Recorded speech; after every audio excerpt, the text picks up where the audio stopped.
இரத்த வகைகள். இரத்தம் 3 வகைகளாக காணப்படுகின்றது. A, B மற்றும் O. இந்த இரத்த வகைகளை முதலில் கண்டறிந்தவர் காரல் லேன்ஸ்டெய்னர் என்பவர் ஆவார். இவர் இரத்த தொகுப்புகளின் தந்தை எனவும் அழைக்கப்படுகிறார். மேலும் டெகாஸ்லெட்டோ மற்றும் ஸ்டெர்லோ என்பவர்களும் AB இரத்த வகையை முதலில் கண்டறிந்தவர் ஆவார். மனித உடலில் இரத்தங்கள் A, B மற்றும் O வகைகளாக காணப்படுகின்றன. இவ்வாறு இரத்த வகைகள் A, B, AB, O ஆகியவையாகும். இவைகள் ரத்தம் கொடுக்க இயலும் மனித வகையை சார்ந்தது. இது ரத்தத்தை ஏற்க இயலும் மனித வகையை சார்ந்தது. AB இரத்த வகையானது AB இரத்த வகை கொண்ட மனிதருக்கு மட்டுமே ரத்தத்தை கொடுக்க இயலும். ஆனால் மற்ற அனைத்து இரத்த வகை கொண்ட மனிதர்களிடமிருந்து ரத்தத்தை பெற இயலும். அதனால் AB இரத்த வகை கொண்ட மனிதர்களை யூனிவர்சல் ரெசிபியன்ட் என அழைக்கப்படுகிறது. அதாவது பொதுவாக பெறுபவர்கள். அனைத்து இரத்த வகைக்காரர்களிடமிருந்தும் ரத்தத்தை பெறுபவர்கள் என அழைக்கப்படுவர். அடுத்து O இரத்த வகை கொண்ட மனிதர்கள். அனைத்து இரத்த வகை கொண்ட மனிதர்களுக்கும் ரத்தத்தை கொடுக்க இயலும். ஆனால் O இரத்த வகை கொண்ட மனிதர்களிடமிருந்தே ரத்தத்தை வாங்க இயலும். எனவே இவைகள் யூனிவர்சல் டோனார்ஸ் அல்லது ரத்தம் வழங்குபவர்கள் என அழைக்கப்படுவர். இவ்வாறு இரத்த வகைகள் A, B, AB, O ஆகியவையாகும். இவைகள் ரத்தம் கொடுக்க இயலும் மனித வகையை சார்ந்தது. இது ரத்தத்தை ஏற்க இயலும் மனித வகையை சார்ந்தது. AB இரத்த வகையானது AB இரத்த வகை கொண்ட மனிதருக்கு மட்டுமே ரத்தத்தை கொடுக்க இயலும். ஆனால் மற்ற அனைத்து இரத்த வகை கொண்ட மனிதர்களிடமிருந்து ரத்தத்தை பெற இயலும். அதனால் AB இரத்த வகை கொண்ட மனிதர்களை யூனிவர்சல் ரெசிபியன்ட் என அழைக்கப்படுகிறது. அதாவது பொதுவாக பெறுபவர்கள். அனைத்து இரத்த வகைக்காரர்களிடமிருந்தும் ரத்தத்தை பெறுபவர்கள் என அழைக்கப்படுவர். அடுத்து O இரத்த வகை கொண்ட மனிதர்கள். அனைத்து இரத்த வகை கொண்ட மனிதர்களுக்கும் ரத்தத்தை கொடுக்க இயலும். ஆனால் O இரத்த வகை கொண்ட மனிதர்களிடமிருந்தே ரத்தத்தை வாங்க இயலும். எனவே இவைகள் யூனிவர்சல் டோனார்ஸ் அல்லது ரத்தம் வழங்குபவர்கள் என அழைக்கப்படுவர். அடுத்ததாக RH காரணி. இது இரத்த சிவப்பணுக்களில் இரத்த ஆன்டிஜென்களாக காணப்படுகிறது. இரத்த சிவப்பணுக்களின் RH காரணியை பொறுத்து ஒரு மனிதன் RH+ RH- எனவும் கூறலாம். இதில் மிக முக்கியமானவை ஏதெனில் RH+ கொண்டவர் RH+ மற்றும் RH- ரத்தம் உள்ளவர்களிடமிருந்து ரத்தத்தை ஏற்கலாம். ஆனால் RH- கொண்டவர் RH- ரத்தம் உள்ளவர்களிடமிருந்து மட்டுமே ரத்தத்தை ஏற்க இயலும். அதாவது RH காரணியானது இரத்த சிவப்பணுக்களில் காணப்படும் ஆன்டிஜென்களாகும். இவை RH காரணியை பொறுத்து ஒரு மனிதன் RH+ மனிதன் RH- மனிதன் என இரு வகையாக அழைக்கப்படுவர். இதில் மிக முக்கியமானவை யாதெனில் RH+ கொண்டவர் RH+ மற்றும் RH- ரத்தம் உள்ளவர்களிடமிருந்தும் ரத்தத்தை பெறலாம். அதாவது RH+ மனிதரானவர் இருவரிடமிருந்துமே ரத்தத்தை பெற்றுக் கொள்ளலாம். RH- கொண்டவர் RH- உள்ளவர்களிடமிருந்து மட்டுமே ரத்தத்தை ஏற்க இயலும்.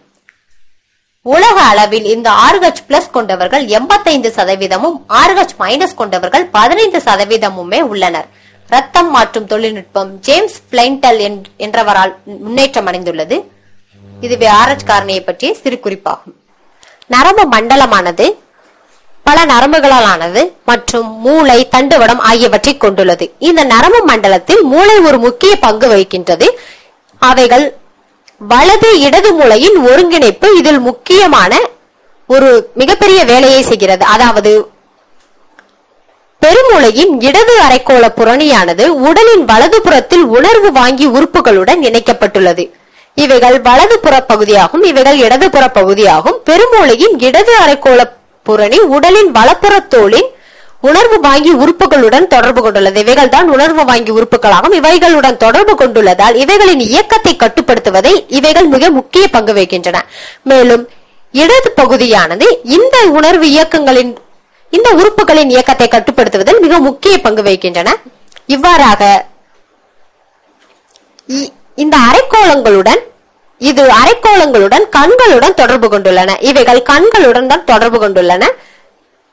இடது கண்ணின் பார்வை நரம்பு வலது புற மூளையுடனும் வலது கண்ணின் பார்வை நரம்பு இடது புற மூளையுடனும் இணைக்கப்பட்டுள்ளன. ஆகவே இடது மூளை உடலின் வலப்புற பகுதியையும் வலது மூளை உடலின் இடப்புற பகுதியையுமே உணர்கின்றன. பெருமூளையின் இடது வலது அரைக்கோளங்கள் கார்பஸ் கலோசம் என அழைக்கப்படுகின்றன. இடது வலது அரைக்கோளங்கள் கார்பஸ் கலோசம் என அழைக்கப்படுகின்றன. கார்பஸ் கலோசம் அப்படி என்றால் அது ஒரு திசுவின் வழியாக செய்திகளை அதாவது பெருமூளையின் இடது வலது அரைக்கோளங்கள் கார்பஸ் கலோசம் என்ற திசுவின் வழியாகத்தான் செய்திகளை பரிமாறிக்கொள்கின்றன. மேலும் முன்புற இணைப்பு திசு மற்றும் ஹிப்போகேம்பல் இணைப்பு திசுவின் மூலம் இவ்விரு அரைக்கோளங்களும் செய்தியை பரிமாறிக்கொள்கின்றன. இவ்வாறு இவ்விரு அரைக்கோளங்களும் செயல்களை பிரித்து அறிந்து செயல்படுவதால் இவ்விரு அரைக்கோளங்களின் செயல் இரு பக்க உணர் இயக்கம் என அழைக்கப்படுகின்றன. அதாவது பெருமூளையின் அரைக்கோளங்கள் இரண்டுமே தனித்து செயல்படாமல் இணைந்தே செயல்பட கார்பஸ் கலோசம் உதவுகிறது. முன்புற இணைப்பு திசுக்கள் உணர்ச்சி மிகு தருணத்தில் இரண்டு அரைக்கோளங்களும் இணைந்து சமமாக செயலாற்ற உதவுகிறது.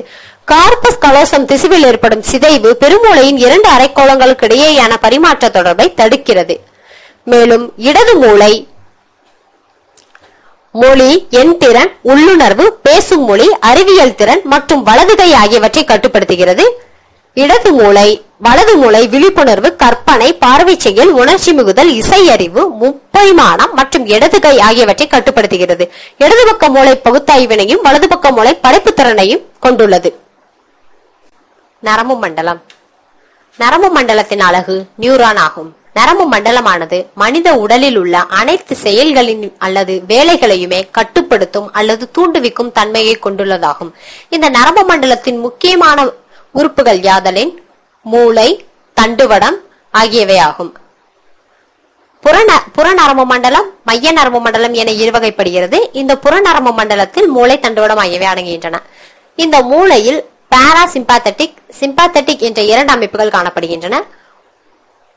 இவைகள் ஒவ்வொன்றுமே தனித்தனியாக பணிகளை மேற்கொள்கின்றன. அதாவது கண்ணில் காணப்படும் டைலேட்ஸ் பியூப்பிளை கட்டுப்படுத்துவதற்கு உதவுகிறது. ஸ்டிமுலேட்ஸ் ஃப்ளோ ஆஃப் சலைவா அப்படி என்றால் நாக்கில் சுரக்கப்படும் அந்த எச்சிலானது எச்சிலை தூண்டுவிப்பதற்கு இந்த நரம்பு உதவுகிறது. இன்ஹிபிட்ஸ் ஃப்ளோ ஆஃப் சலைவா அதாவது அந்த எச்சிலின் அளவை தடை செய்வதற்கு, அதனுடைய உருவாதலை தடை செய்வதற்கு இந்த சிம்பாத்தட்டிக் நரம்பு உதவுகிறது. மேலும் ஸ்லோஸ் ஹார்ட் பீட், அசலரேட்ஸ் ஹார்ட் பீட், இதய துடிப்பு